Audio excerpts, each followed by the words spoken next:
Muito bom estar novamente com cada um de vocês. Como vocês sabem, aqueles que são membros ou que participam da família estendida da Chácara Primavera, a nossa comunidade tem optado por manter os nossos encontros de adoração e reflexão online. Primeiro, porque teologicamente não existe problema nenhum de nós estarmos separados geograficamente, sendo que o nosso Deus está presente em nós e no nosso meio, aonde se reúnem dois ou mais, no nome de Jesus. Em segundo lugar, nós ainda entendemos que é tempo de prevenção, é tempo de cuidado. Por isso, nós não queremos colocar em risco a vida de nenhum dos nossos queridos ou queridas. Então, vamos ter paciência e vamos continuar aproveitando esses momentos de adoração, de reflexão, mesmo que online. A nossa comunidade tem respondido de maneira fantástica, tanto nesse tempo, aos domingos de reflexão, como também nos grupos pequenos durante a semana. Nós temos reunido mais de 600 pessoas durante a semana nos nossos grupos pequenos. Por isso, se você ainda não faz parte de um grupo pequeno, você precisa correr para participar, porque muita gente tem sido abençoada, tem feito amigos, e o grupo pequeno tem sido um espaço de refrigério, de encorajamento mútuo na caminhada cristã, nesses tempos complexos que nós estamos vivendo. Ainda, eu queria desafiar você a compartilhar essa mensagem nas suas redes sociais. Esse tem sido um tempo onde pessoas que outrora eram muito resistentes à mensagem cristã e não queriam conversar sobre Deus e a vontade de Deus para suas vidas, mas agora essas pessoas estão muito quebrantadas, estão em busca de um sentido maior para suas vidas, e você pode abençoar essas pessoas compartilhando o link dessa mensagem com seus amigos e com seus parentes. Bem, como vocês sabem, nós temos conversado sobre essa temática, reconstrução, a agenda de uma geração. E é claro, nós estamos conversando sobre reconstrução, porque os últimos 5, 6 meses das nossas vidas têm sido um tempo de desconstrução. A pandemia gerada pela Covid-19 afetou drasticamente os nossos relacionamentos, as nossas famílias, as nossas finanças, os nossos planos de carreira profissional, as nossas empresas, as nossas organizações. Existem efeitos dessa pandemia que nós ainda nem conseguimos calcular, mas certamente foi um impacto razoável. No entanto, nós entendemos que é momento de nós começarmos a tanto olharmos para as nossas vidas, carreiras, organizações e empresas, e percebemos os danos causados pela Covid-19. Identificarmos esses danos e gradativamente construirmos uma agenda positiva de reconstrução.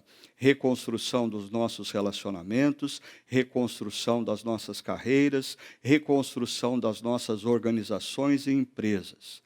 Você sabe que nós ainda estamos vivendo um período delicado, onde as taxas de contágio e de mortes não decresceram significativamente, por isso nós precisamos ainda tomar cuidado, e ao mesmo tempo que nós não temos todas as respostas para os desafios que nós estamos enfrentando, nós já temos alguns insights, alguns elementos para começar esse processo de reconstrução da nossa vida pessoal, das nossas famílias, dos nossos relacionamentos, das nossas organizações e também igrejas. E, desde da última reflexão, nós temos conversado sobre esse importante tópico relacionado à oração.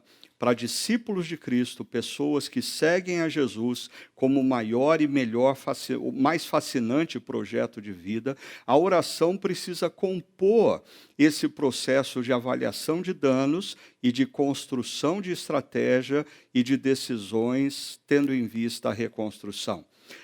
Nós estamos estudando a vida de Neemias, esse personagem do 5º século antes de Cristo, um homem, um judeu, que vivia na Pérsia e que recebe informações acerca da situação da cidade de Jerusalém e dos habitantes de Jerusalém. Quando Neemias toma conhecimento do sofrimento do povo e da situação precária da cidade, o texto diz que ele imediatamente passa a orar por essa situação. Mas é interessante, eu tenho sempre dito que Neemias é um elemento, é um personagem bíblico fascinante para mim. Primeiro porque ele concilia dois elementos que muitas pessoas têm como antagônicos, como opostos. Neemias é um homem que, enquanto ele ora, ele planeja. Enquanto ele planeja, ele ora. Não existe para Neemias uma dicotomia entre oração e planejamento. Existem pessoas que pensam a oração é uma representação daquele que depende de Deus. Planejamento é coisa de quem depende de si mesmo. Não, isso não é verdade. E Neemias é uma evidência bíblica acerca disso. Neemias, ele planeja enquanto ora, ele ora enquanto planeja. Para você ter uma ideia mais precisa de tudo quanto acontece nesse contexto da oração de Neemias, perceba, primeiro, Neemias recebeu uma informação. A informação de que a cidade de Jerusalém estava com seus muros derrubados e que a população de Jerusalém estava vivendo um contexto de miséria e de vergonha. Aí nós vimos que Neemias é movido a compaixão. Quando ele escuta essas coisas, o seu coração se conecta com a dor daqueles que estão sofrendo, ou seja, ele se move em empatia, ele é tomado pelo sentimento, inclusive derramando lágrimas ao saber da situação precária da cidade e do sofrimento da população daquela cidade. Mas isso leva para uma atitude de perseverança em oração e jejum, e por 4 meses, Neemias se dedica a orar e jejuar por aquela situação. E como consequência disso, como nós vimos, o resultado é clareza. Depois de 4 meses em oração e jejum, parece que Neemias tinha uma visão muito mais clara do que de fato estava acontecendo e do que Deus desejava da vida dele. Depois de 4 meses de oração e jejum, a mente e o coração de Neemias foram tomados por uma clareza acerca da missão que Deus estava dando a ele, Neemias, na história. Como nós vimos semana passada, eu queria enfatizar para vocês algumas verdades sobre a clareza derivada do tempo de oração.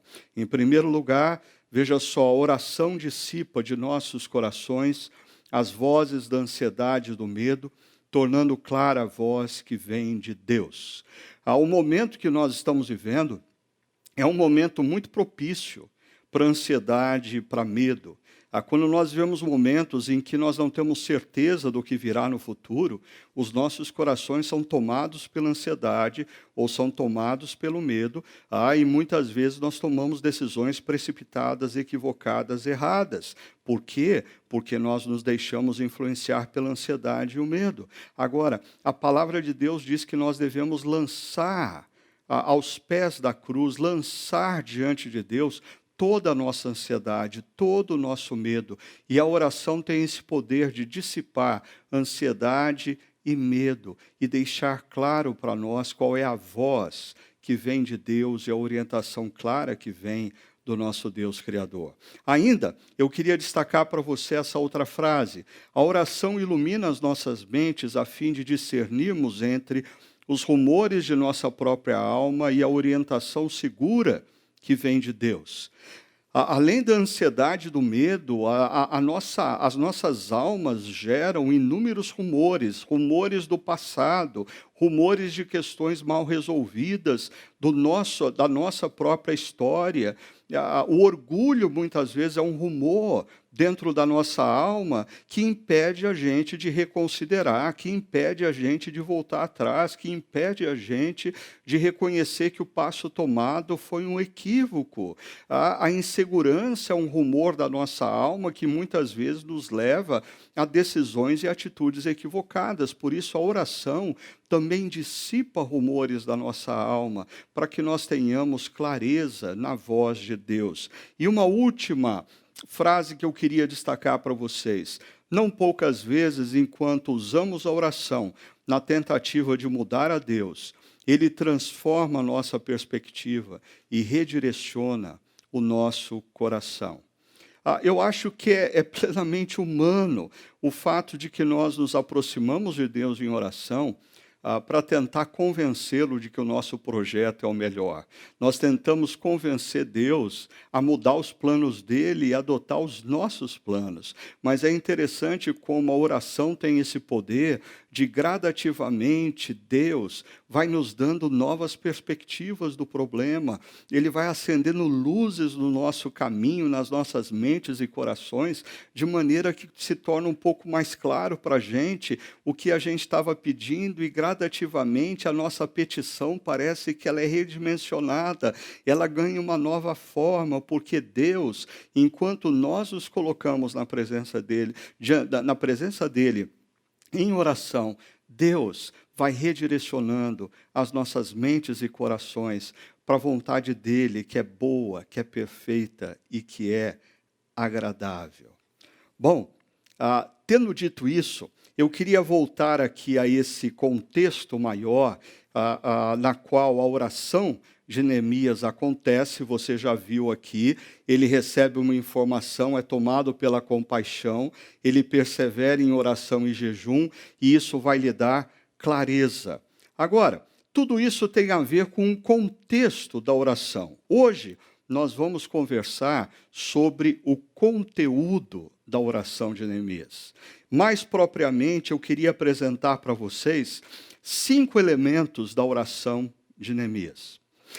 É interessante porque, na nossa cultura brasileira, nós, de certa maneira, supervalorizamos o improviso. Nós somos uma cultura conhecida pela informalidade. Por isso, nós não somos muito assim chegados a processos e, consequentemente, na espiritualidade. Às vezes, nós desprezamos a liturgia para se entrar na presença de Deus, o ritual para se preparar para um momento como esse de reflexão na palavra de Deus. Em outras culturas do passado, homens e mulheres começavam a se preparar no pôr do sol do sábado para ouvirem a palavra de Deus no domingo pela manhã.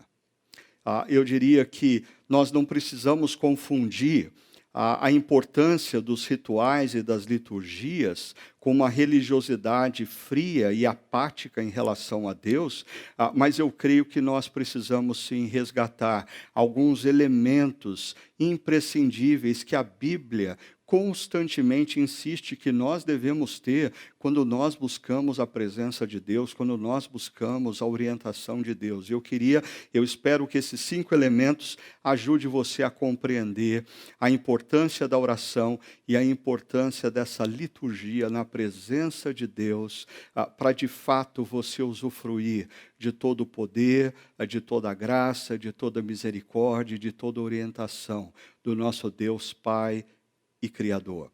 Então vamos lá. Primeiro, a oração. O verso 5 começa dizendo assim: então eu disse, e começa a narrativa de Neemias: Senhor, Deus dos céus, Deus grande e temível, fiel à aliança e misericordioso com os que te amam e obedecem aos teus mandamentos. Perceba que aqui nós temos o primeiro elemento da oração de Neemias. Neemias começa pela exaltação à pessoa de Deus. Ele diz: Deus dos céus, em outras palavras, Deus que transcende a própria natureza, Deus que é maior do que a própria história, Deus que está acima dos reinos e dos reis, Deus dos céus. É interessante que Jesus começa com uma expressão muito parecida. Quando os discípulos pedem a ele que os ensine a orar, Jesus diz, vocês vão orar assim: Pai nosso que estás nos céus. Ou seja, o Deus que transcende, o Deus todo-poderoso, o Deus acima de todas as coisas.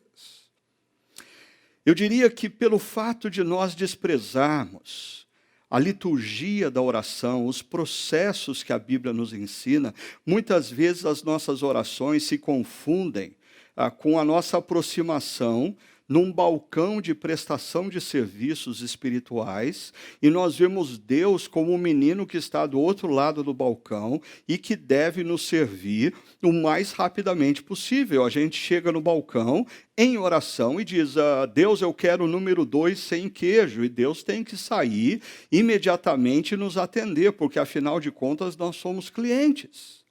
Interessante que quando Neemias se coloca na presença de Deus e gasta tempo exaltando o nome de Deus, ele diz, Deus dos céus, Deus grande, Deus temível, Deus que é fiel, fiel à aliança que ele faz com o seu povo.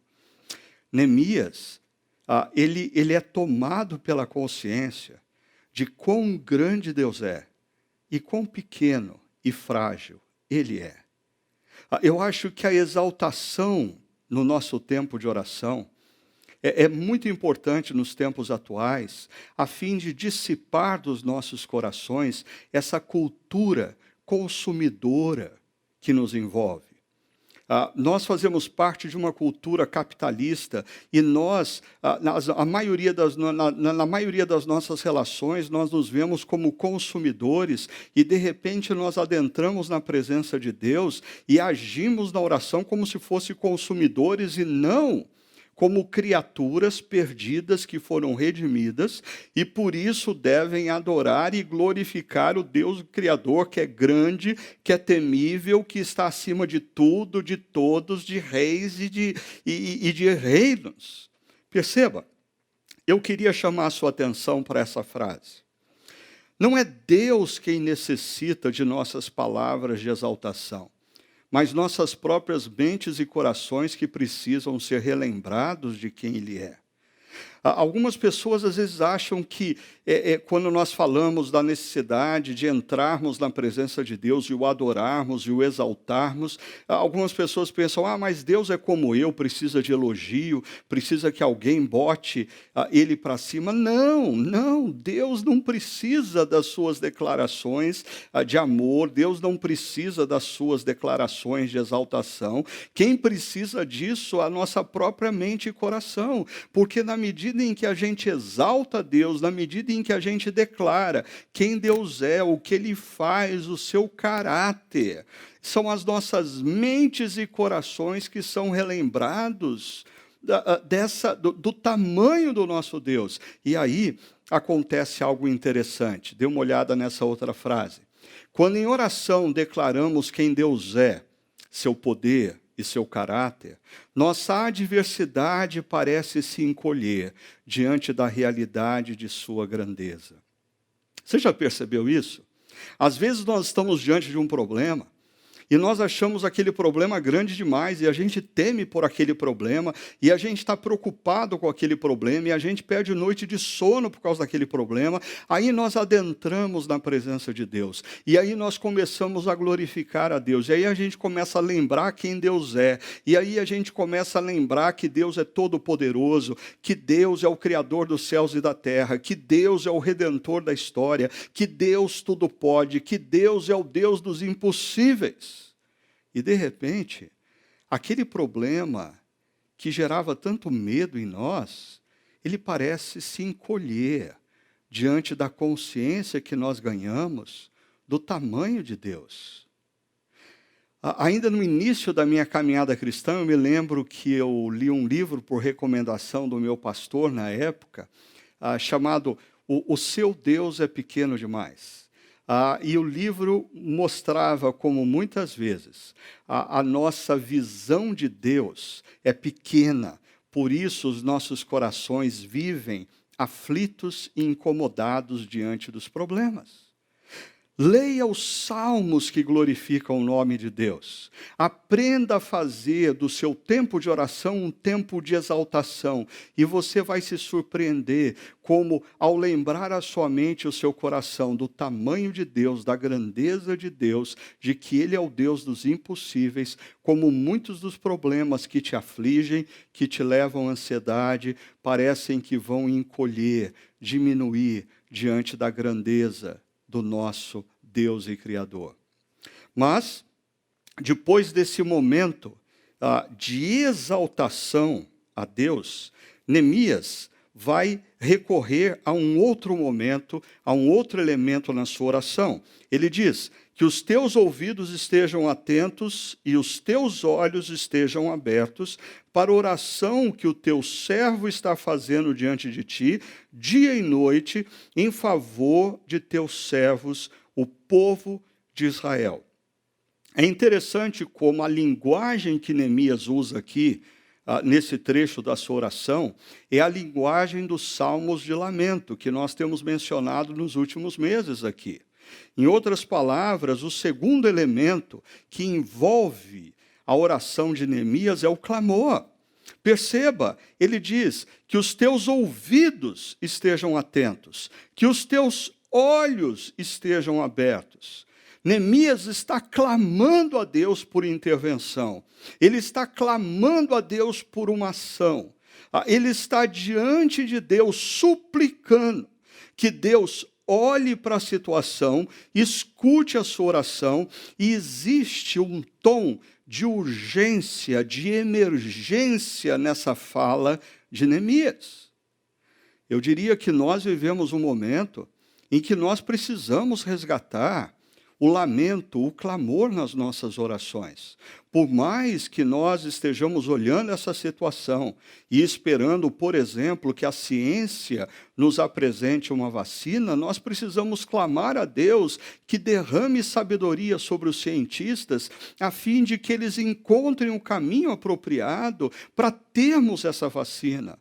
Por mais que nós estejamos discutindo qual deveria ser a política econômica do Brasil, dos Estados Unidos, da Alemanha, o que os grandes governantes deveriam fazer, nós precisamos clamar dizendo: Deus, derrama sobre os nossos governantes justiça, senso de justiça, senso de misericórdia e sabedoria, sabedoria para que eles conduzam esse momento tão crítico da nossa história, que eles saibam conduzir para minimizar o sofrimento de tantas pessoas, de tantos homens, de tantas mulheres. Nós precisamos resgatar o clamor.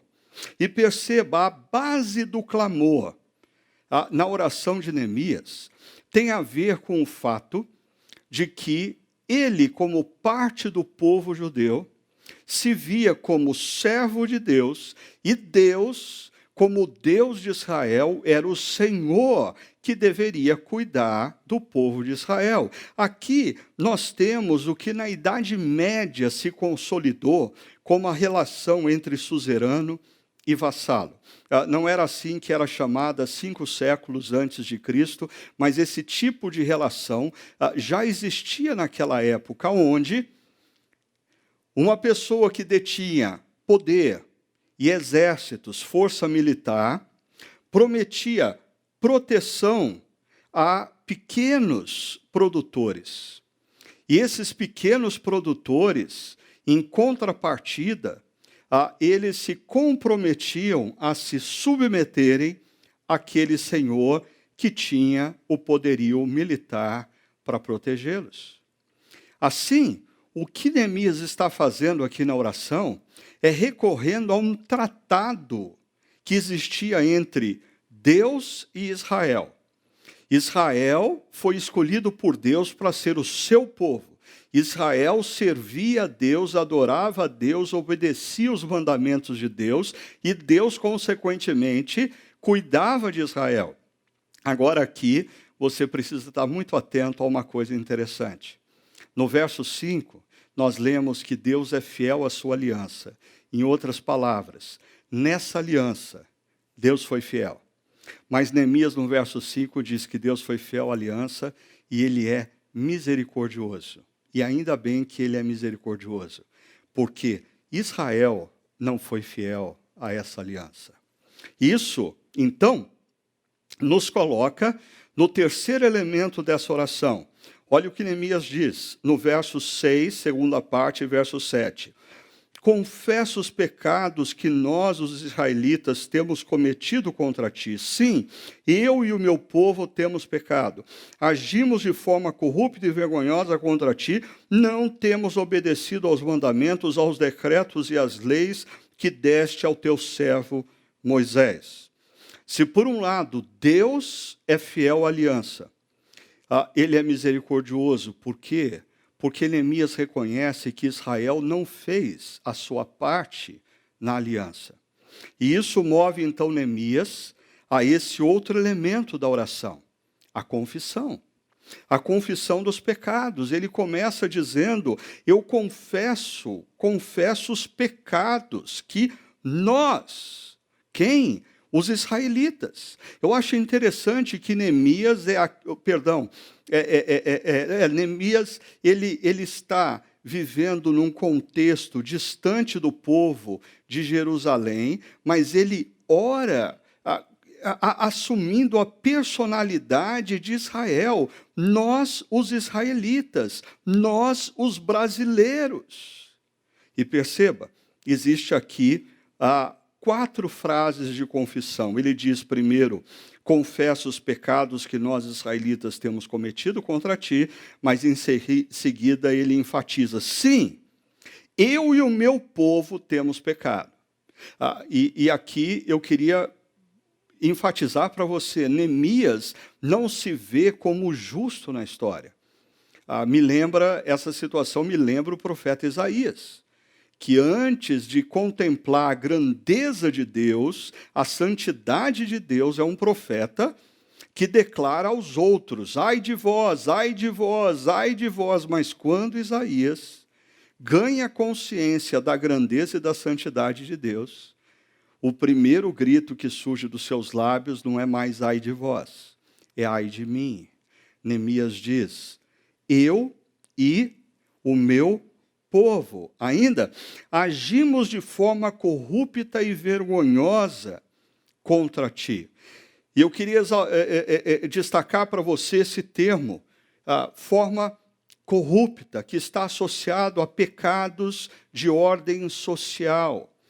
Dinheiro, recursos que deveriam ser destinados aos pobres e miseráveis, que os ricos se apropriam, e os juízes, quando julgam as causas, ficam do lado dos ricos e não dos pobres que deveriam ter sido cuidados e preservados naquela situação. Se você ler os profetas vão enfatizar que existia um problema social em Israel, falta de justiça. Em outras palavras, a corrupção se tornou estrutural.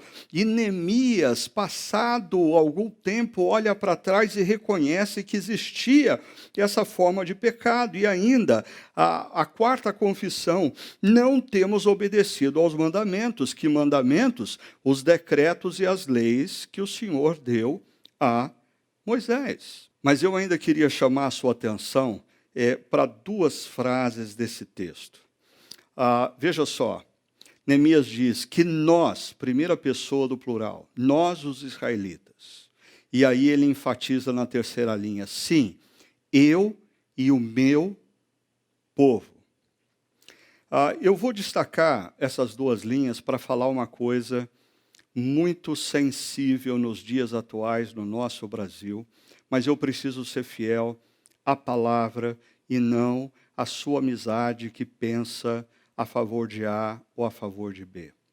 Nós temos vivido nos últimos anos e meses no Brasil uma polarização, como se o pecado, o que o Brasil está sofrendo é fruto do pecado de A, não de B. Mas tem aqueles que pensam que nós estamos sofrendo como fruto do pecado de B e não de A.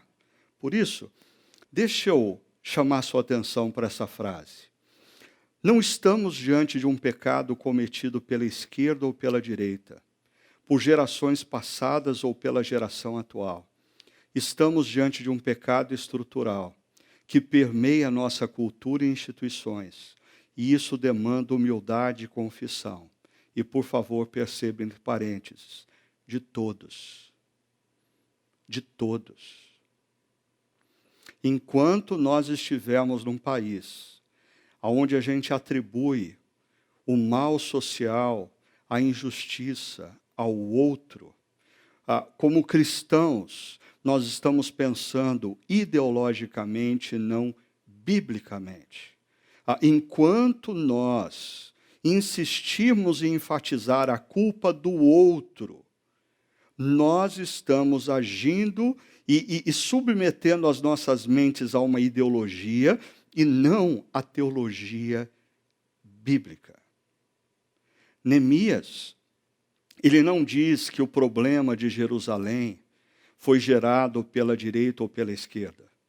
Ele diz que foi gerado pelo povo que abandonou os caminhos, o povo que se corrompeu.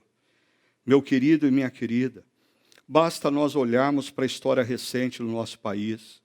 Os escândalos de corrupção vão da extrema esquerda à extrema direita, passando pelo centro, centro-esquerda e centro-direita. Os escândalos de corrupção permeiam as primeiras páginas dos nossos jornais há anos. O nosso pecado não é um pecado meramente individual e nem associado a uma ideologia de direita, de esquerda ou de centro. O nosso pecado no nosso país é estrutural. Eu pego, por exemplo, o estado do Rio de Janeiro, me entristece ver que aquele estado onde existem pessoas pobres e miseráveis, o quinto governador daquele estado, é acusado de corrupção. Ou seja, isso é um problema sistêmico no nosso país. O que nós, como povo de Deus, devemos fazer? Primeiramente, não achar que o problema do mal e da injustiça é do outro e nos tornarmos arrogantes e dizermos, ai deles. Nós precisamos aprender a orar diante de Deus, dizendo, ai de nós. Ai de nós.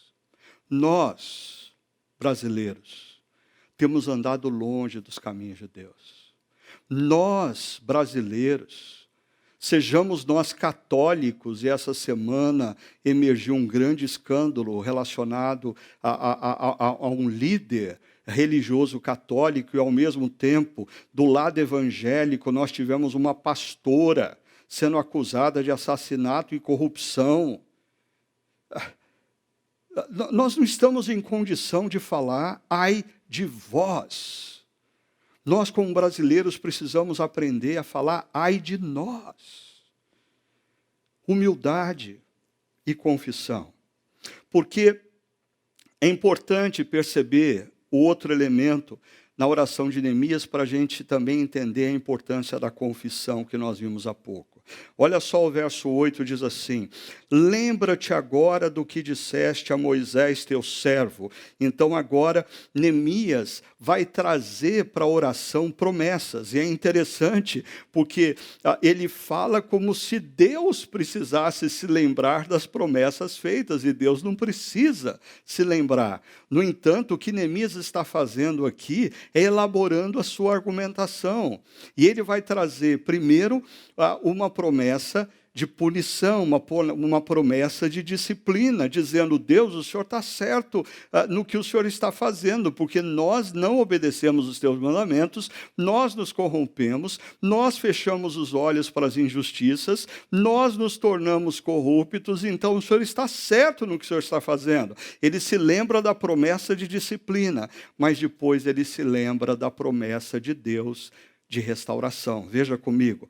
Primeiro, a promessa de disciplina. Se vocês forem infiéis, eu os espalharei entre as nações. É interessante a gente se lembrar que, me acompanhe nessa frase, a disciplina de Deus não explica todas as formas de sofrimento humano. No entanto, é sim uma das razões a ser considerada e que demanda arrependimento. Numa das primeiras mensagens da série O Cara e o Corona, nós falamos sobre as diferentes razões para o sofrimento. A gente não pode olhar uma pessoa que está passando por um sofrimento e sermos simplistas na análise, apontando uma única causa. Existem diferentes causas para o sofrimento humano. No entanto, o que eu estou destacando aqui para vocês é que a disciplina de Deus pode sim ser uma das causas. E nós precisamos, principalmente nós cristãos, discípulos de Cristo, quando estamos passando por um momento de sofrimento, por um momento de aflição, um momento de enfermidade, um momento de escassez de recursos, um momento de desemprego, eu não estou querendo dizer que você está sob disciplina de Deus, mas eu estou querendo dizer que você, como discípulo de Cristo, quando sofre, precisa considerar a possibilidade de você ter tomado uma decisão equivocada no passado, de você ter construído a sua profissão baseado em pecado, de você estar agindo incessantemente de uma maneira que não agrada o coração de Deus, e Deus, através dessa adversidade, está te chamando ao arrependimento. Essa é uma possibilidade que todo discípulo de Cristo precisa ponderar. Agora, quando nós voltamos aqui para a disciplina, por um lado, Neemias exalta a promessa da disciplina, mas em seguida ele exalta a promessa da restauração. Ele diz: mas se voltarem para mim, eu os reunirei e os trarei de volta. Eu coloquei a promessa da restauração em apenas 2 linhas, no entanto, o texto é muito maior. Ele tem 8 linhas na linguagem poética da oração de Neemias. Veja comigo, por favor. Mas se voltarem para mim, obedecerem os meus mandamentos e os puserem em prática, mesmo que vocês estejam espalhados pelos lugares mais distantes do céu, de lá eu os reunirei e os trarei para o lugar que escolhi para estabelecer o meu nome. Por que eu estou chamando a sua atenção para essas 8 linhas da segunda parte do verso 8 e verso 9, porque eu queria mostrar para você como Neemias tem uma teologia fantástica nessa oração, e a própria estrutura literária dessa oração revela verdades acerca de Deus. Por exemplo, o que é justiça, o que é misericórdia e o que é graça de Deus. Então, deixa eu te mostrar isso que é muito interessante. No verso 6, segunda parte, verso 7, Neemias faz a confissão. E ele usa 4 linhas para fazer a confissão. Na estrutura poética, em 4 linhas, Neemias está dizendo: nós erramos. O que é justiça? Justiça é quando Deus nos pune. Justiça é quando Deus nos dá o que nós merecemos. Então, se Neemias está assumindo que o povo errou, se Deus fizesse justiça, a justiça seria o fim do povo, porque o povo errou. Mas Deus se manifesta com a disciplina, a correção, o convite à volta. Mas perceba, se são 4 linhas de confissão, 4 linhas de pecado, a disciplina é inferior ao pecado, e isso manifesta a misericórdia de Deus. A misericórdia de Deus é quando Deus deixa de nos dar o que nós merecemos. Deus é misericordioso porque nós merecíamos a morte eterna, mas Ele deixa de nos dar a morte eterna. Deus é misericordioso porque, diante dos nossos erros históricos, o que nós mereceríamos era que Ele nos abandonasse na história. Mas Ele não nos abandona, Ele vem através da disciplina, que é mais amena do que o próprio pecado, para nos convidar ao retorno. E, por fim, quando Neemias fala de restauração, ele usa 8 linhas. Em outras palavras, essa é a graça de Deus. O povo não merecia, tanto que o povo confessa. Deus chama o povo de volta através da disciplina. E o que Deus oferece para esse povo é algo imensamente maior do que o povo tinha anteriormente. Por quê? Porque Deus é gracioso. E essa é a relação que Deus ainda tem com a gente. Quantas vezes nós tomamos caminhos que não são os caminhos de Deus, mas Deus, através da disciplina, nos convida para voltar ao nosso primeiro amor, nos convida a voltar para mais perto dele, nos convida a voltar para os seus caminhos. E ele nos promete que ele vai restaurar as nossas vidas. Eu não sei qual que é a sua situação hoje.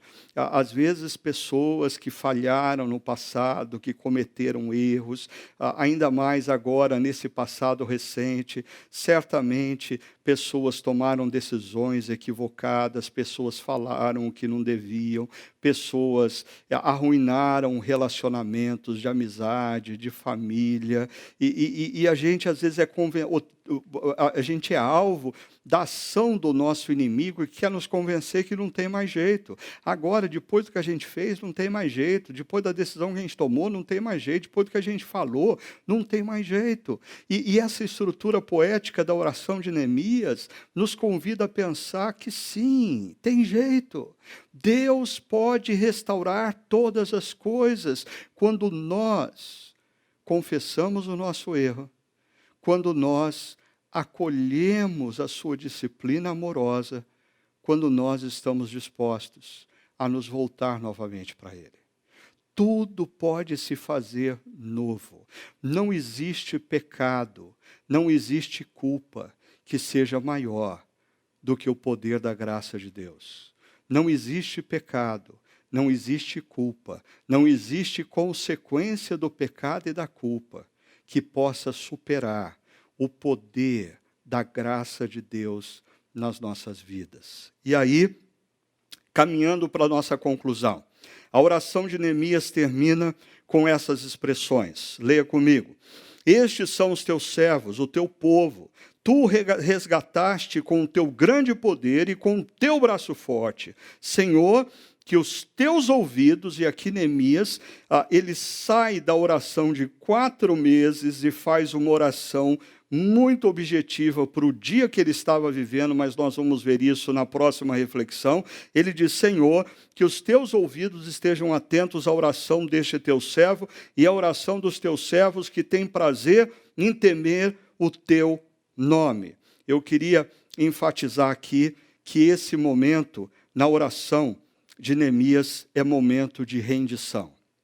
Neemias começou exaltando Deus, clamando pela sua intervenção, confessando a sua culpa e a culpa do povo, relembrando ao seu coração e mente acerca das promessas de Deus de disciplina e de restauração, e diante de tanto amor manifesto por Deus na sua vida e na sua história, ele se rende. Ele se rende dizendo, nós somos teus servos na história. Este teu servo, estes são os teus servos. É interessante, às vezes nós iniciamos uma oração como consumidores, reivindicando diante de Deus direitos que nós não temos. Mas quando nós seguimos a liturgia correta para adentrarmos a presença de Deus, o exaltamos, colocamos as nossas súplicas, nos lembramos daí que nós não temos o direito de suplicar porque nós temos pecado, então confessamos os nossos pecados, relembramos da promessa dele, de fazer novas todas as coisas nas nossas vidas, e quando somos impactados por essa graça, nós terminamos a oração dizendo, Senhor, eu cheguei aqui para pedir algo para o Senhor, mas eu termino essa oração dizendo ao Senhor que eu estou pronto para fazer o que o Senhor quiser. Eu sou servo, eu sou servo, eu sou um servo que não tinha direito à vida. E através da obra de Jesus naquela cruz e da sua ressurreição no terceiro dia, o Senhor me deu vida e esperança. O Senhor já me deu muito mais do que eu merecia. O teu amor me constrange. A tua graça me impacta. Senhor, o que o Senhor quer que eu faça na história? O que o Senhor quer que eu faça para o teu reino? Qual é a tua vontade para a minha vida? O que o Senhor quer fazer nesse momento histórico através de mim? E é isso que vai dar início, no caso de Neemias, à sua missão, que nós vamos falar na próxima reflexão. Mas eu termino enfatizando essa última linha do verso 11 da oração de Neemias: servos e servas que têm prazer em temer o teu nome. Percebe a mudança de coração em Neemias? Mas foram 4 meses de oração. Você se lembra daquela frase que nós citamos no início, que quando nós oramos, nós entramos na presença de Deus para pedir, mas gradativamente Deus nos dá um novo... Ele vai nos dando uma nova ótica do problema, ele vai direcionando o nosso coração. Neemias começa de um jeito a oração 4 meses antes, e 4 meses depois, Neemias está prostrado diante de Deus, dizendo: Senhor, o que o Senhor quer que eu faça? Talvez, em alguns momentos, a gente adentre na presença de Deus para dizer o que nós queremos que Ele faça. Mas quando nós seguimos a liturgia certa, quando nós entramos na presença de Deus com o coração de Neemias, nós somos movidos do que nós queremos que Deus faça.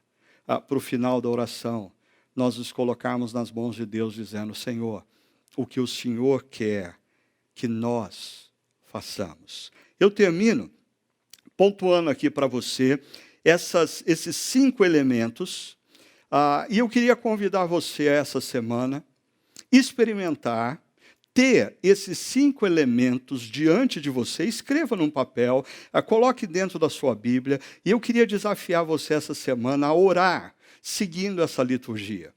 Não queime etapas. Ore exaltando a Deus. Gaste tempo exaltando a Deus. Aí, em seguida, coloque o seu clamor. Quais são as suas causas? O que você quer suplicar diante de Deus? Mas se lembre que nós não temos o direito de clamar e reivindicar absolutamente nada, porque nós temos cometido pecados, e nós fazemos parte de uma nação onde o mal e a corrupção se tornou um mal estrutural, cultural. Peça misericórdia de Deus, peça perdão na primeira pessoa do plural. Nós temos errado. Mas aí se lembre de algumas promessas de Deus. Deixe o Espírito Santo trazer à sua mente algumas promessas de Deus. Promessas de renovação, promessas de fazer tudo novo, promessas de novas chances para você servir. E aí, termine se colocando na presença de Deus e perguntando: Senhor, o que o Senhor quer que eu faça? O que o Senhor quer que eu faça? Porque eu sou servo.